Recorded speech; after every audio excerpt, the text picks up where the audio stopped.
Bismillah ar-Rahman Rahim. Hello everyone.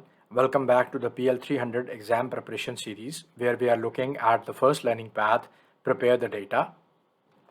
In this video, we are going to discuss the topic create and transform columns, which is part of the section transform and load the data.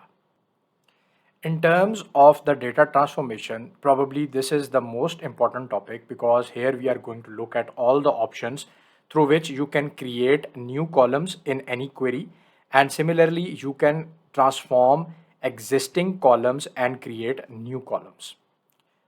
So this is going to be a multi-part video. So in this video, we are going to discuss a few transformations, and then in the subsequent videos, we are going to discuss a few others. So we are going to follow the same instructions sheet that we have been following in the previous videos.